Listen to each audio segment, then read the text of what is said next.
एंड्रोक्लीज और शेर की कहानी। एंड्रोक्लीज नामक एक व्यक्ति रोम के सम्राट का गुलाम था। एक दिन वह स्वयं पर होने वाले जुल्मों से तंग आकर महल से भाग गया और जंगल में जाकर छुप गया। जंगल में उसका सामना एक शेर से हुआ जो घायल अवस्था में था और बार बार अपना पंजा उठा रहा था। पहले तो एंड्रोक्लीज डरा, लेकिन फिर सहृदयता दिखाते हुए वह शेर के पास गया। शेर के पंजे में कांटा चुभा हुआ था। उसने कांटा निकाला और कुछ दिनों तक घायल शेर की देखभाल की। एंड्रोक्लीज की देखभाल से शेर ठीक हो गया। आभार में वह एंड्रोक्लीज का हाथ चाटने लगा, फिर चुपचाप अपनी गुफा में चला गया। इधर सम्राट के सैनिक एंड्रोक्लीज को ढूंढ रहे थे। आखिर एक दिन वो पकड़ा गया। उसे सम्राट के सामने पेश किया गया। सम्राट बहुत नाराज था। उसने एंड्रोक्लीज को भूखे शेर के सामने फेंक देने का आदेश दिया। जिस दिन एंड्रोक्लीज को शेर के सामने फेंका जाना था, उस दिन एक मैदान में रोम की सारी जनता इकट्ठा हुई। सबके सामने एंड्रोक्लीज को भूखे शेर के पिंजरे में फेंक दिया गया।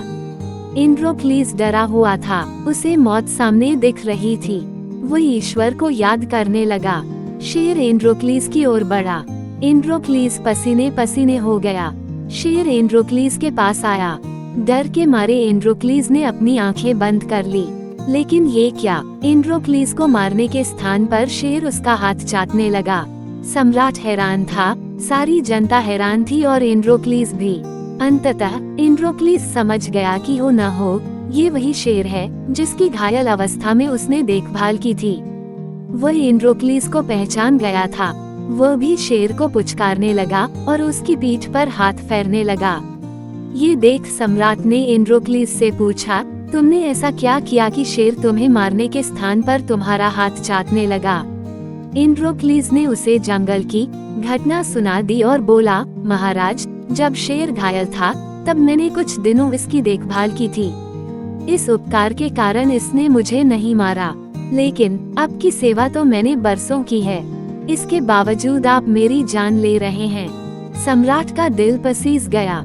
उसने एंड्रोक्लीज को आजाद कर दिया और शेर को भी जंगल में छुड़वा दिया। इस कहानी से यही सीख मिलती है कि सबके प्रति सहृदयता का भाव रखो, फिर चाहे वो मनुष्य हो या पशु जो आप पर उपकार करे, उसके प्रति सदा कृतज्ञ रहो।